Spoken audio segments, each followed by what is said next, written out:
Bueno, yo vengo a hablaros de Open Ventilator, que es una iniciativa que ha nacido durante esta época de la pandemia por COVID y que surge como una idea, un proyecto para intentar reducir el problema que ha habido con los respiradores, ya que ha habido una gran escasez de ellos para poder hacer nuevas camas de UCI y dar soporte a pacientes en situaciones críticas.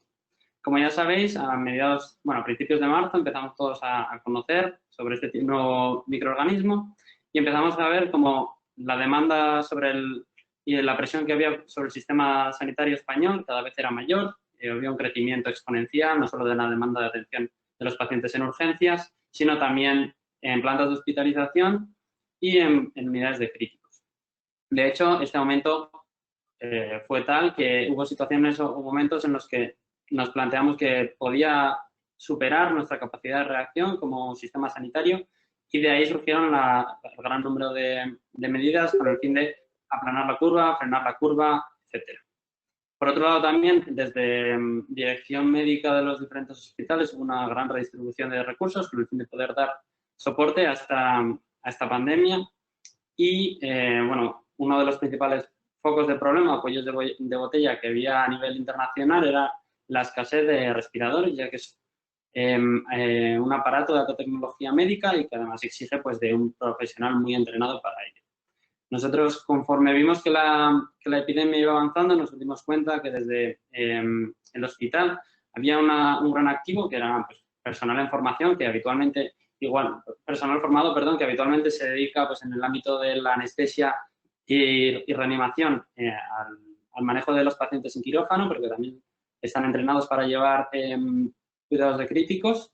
De hecho, la especialidad de anestesia y reanimación junto con la especialidad de cuidados intensivos son las dos especialidades encargadas del manejo de estos pacientes y vimos que podía ser una muy buena idea la de intentar aumentar el número de respiradores, creándolos de una forma rápida y accesible para que todos los anestesistas intensivistas de España pudieran aportar y ayudarnos con todo su conocimiento.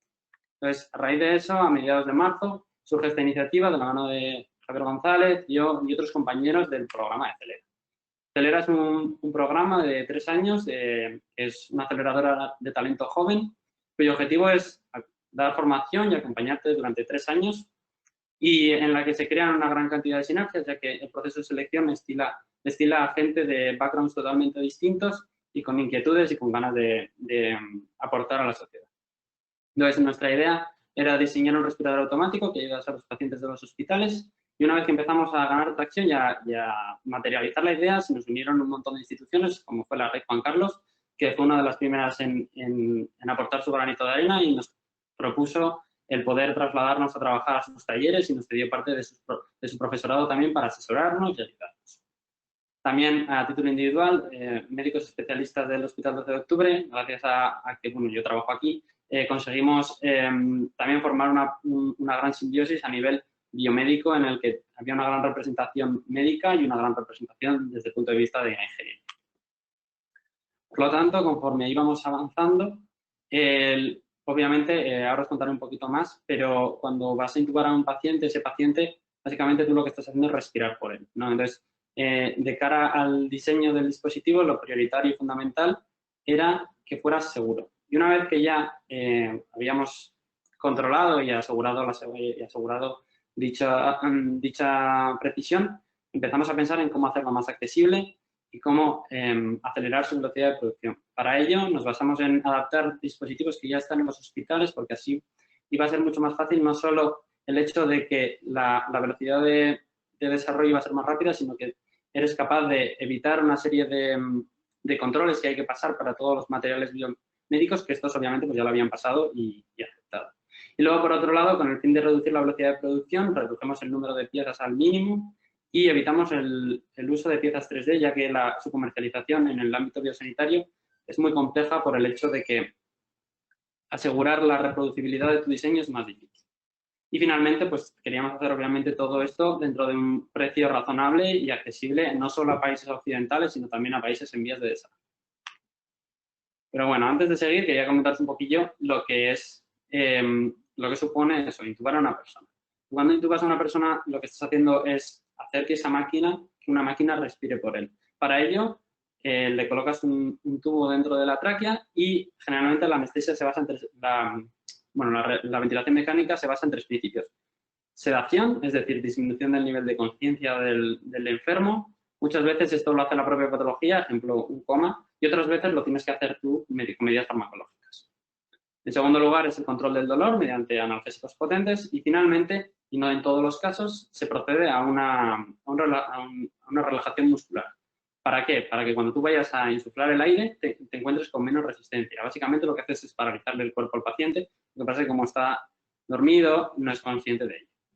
A nivel biomecánico, un pulmón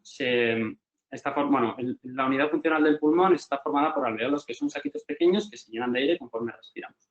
Y a nivel biomecánico, esto se equipara muchas veces a lo que es el proceso de hinchar un globo. Tú cuando respiras, lo que haces es hacer el globo más grande, esto cuando estás en un paciente normal, y ese globo se llena de aire. Sin embargo, cuando tienes un paciente dormido, la ventilación es por presión positiva y tú hinchas activamente el aire. Y esto determina los 2 principales modos de ventilación que tenemos, que son, al final, cuando generas un flujo de aire positivo, puedes controlar el volumen, la presión y hay una relación entre esas 2 variables. Entonces, hay veces que nos interesa asegurar un mínimo de volumen para asegurar que el paciente está oxigenado, es decir, queremos que le entre X mililitros al minuto para asegurarnos de que ese CO2 y ese oxígeno entra bien y se lava bien. Sin embargo, hay otras situaciones, y muy especialmente en el tema del COVID-19, es muy importante asegurar que no nos pasamos de un límite de presión y que la presión está muy controlada, porque los pacientes que sufren coronavirus generan un gran distrés respiratorio. De hecho, el acrónimo SARS-CoV-2, SARS son las siglas en inglés de síndrome de distrés respiratorio pulmonar agudo, ¿no? Entonces, esto nos exige controlar mucho la presión porque este pulmón se vuelve frágil y rígido. Entonces, necesitamos mucha más presión para insuflarlo, pero además necesitamos que esa presión no sea más alta para evitar que ese pulmón sufra y entonces le damos tiempo al pulmón para que se pueda recuperar. De hecho, si nos ponemos un poco a pensar cuando estamos inflando cualquier globo, si os fijáis, el momento de más dificultad y en el que más presión hay que hacer es el momento inicial del momento de hinchar un globo. Y esto es porque la tensión superficial es mucho mayor cuando la superficie es más pequeña. Entonces, basándonos en este principio, se utiliza la llamada ventilación de protección pulmonar, que para reducir la presión a la que ejercemos el pulmón y por lo tanto, como recordamos que tenemos un pulmón frágil y rígido, pues para evitar que esa fragilidad se vea afectada por altos niveles de presión, lo que hacemos es, en primer lugar, en vez de aumentar el número de respiraciones y reducir el volumen de ellas. Es decir, que tenemos una ventilación que hincha menos el pulmón, pero de una forma más frecuente. Y por otro lado, la famosa PIP, que si alguno ha estado un poco leyendo sobre este tema, se habrá dado cuenta que se habla mucho de la PIP. La PIP lo que consiste es simplemente en evitar que el pulmón se termine de desinflar. Entonces, tú cuando el paciente está terminando de soltar todo el aire, que eso lo hace de forma pasiva, o sea, recordemos que cuando inspiras, le metes aire a presión positiva y, sin embargo, cuando exhala el paciente, suelta el aire de forma pasiva, ¿no? Entonces, lo que haces es, justo cuando está terminando de vaciar el aire, le pones una presión positiva que va aumentando conforme el paciente esté peor, y eso lo que evita es que ese pulmón se haga pequeño, volvamos a la situación de la izquierda y necesitemos mucha más presión para inflar. Esto, trasladado a vocabulario médico, es el algoritmo del síndrome de distrés respiratorio agudo. No sé si veis mi cursor, pero bueno, al final aquí arriba a la izquierda tenéis unas de guía de un poco lo que son las principales variables en el manejo de este tipo de pacientes, y nos fijamos que la presión máxima, la presión plató, no puede ser de más de 30, y sin embargo la PIP es la presión mínima, que es esta que estoy comentando. Generalmente en un paciente sano lo pondríamos a 0, y aquí ya te piden que lo pongas a más de 5 y vayas ascendiendo conforme ascendemos en la escalera a niveles de hasta 20. ¿Por qué es importante esto? Porque es muy importante asegurar que la presión está muy controlada. Los modos de presión, los modos de ventilación que hemos hablado antes, en el que controlas el volumen y en el que controlas la presión, el controlar el volumen es muy fácil, pero sin embargo el controlar la presión es muchísimo más difícil. Y entonces esa fue una de las principales caballos de batalla que tuvimos que lidiar y uno de nuestros principales mejoras, o sea, uno de nuestros principales objetivos para asegurar la seguridad de este dispositivo. Por lo tanto, bueno, con todo esto en mente, desarrollamos el primer prototipo en 24 horas para testar su viabilidad mecánica y en una semana ya teníamos montado el primer prototipo que iba ya a ser testado, ¿no? Entonces, lo presentamos y se envió una nota de prensa y días después se probó en vivo. La primera prueba en vivo se hizo en un modelo de animal sano y unos días después, ya con la segunda versión del prototipo, se hizo un nuevo estudio con un modelo de distrés respiratorio. Es decir, hay una serie de situaciones en las que se da por válido que podemos hacer un símil entre el modelo porcino de un distrés respiratorio y en lo que sufriría un paciente de verdad con un distrés respiratorio. Finalmente, con todo esto, presentamos el modelo definitivo, que ya podéis ver que tiene un acabado mucho más sólido y que además, pues a nivel sanitario es mucho más riguroso y que presenta una pantalla en la que se pueden valorar todas las gráficas y valores que necesita un anestesista e intensivista para poder intubar a un paciente con las garantías y la seguridad necesarias.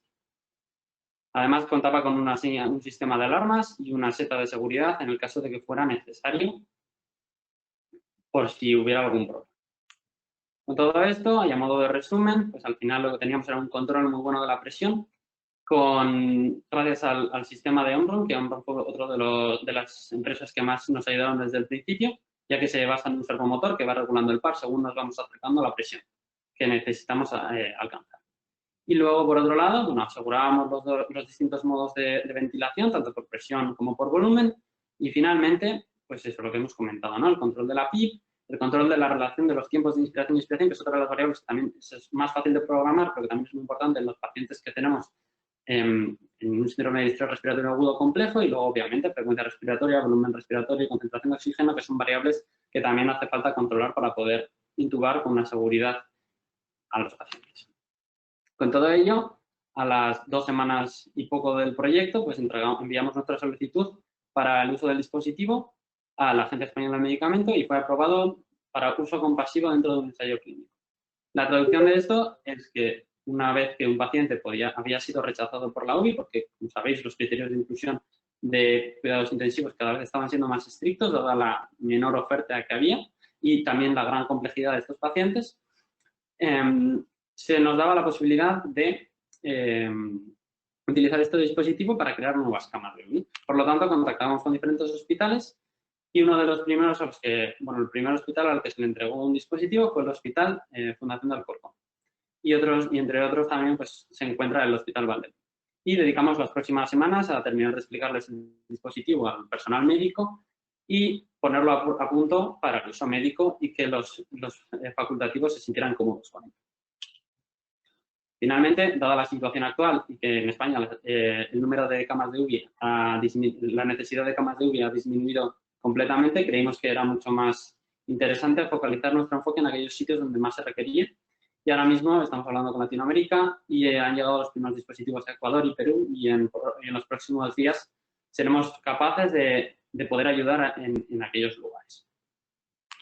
Finalmente, y antes de terminar, quería dar las gracias a todo el equipo que forma parte de Open Ventilator. Esto es solo una pequeña representación del total.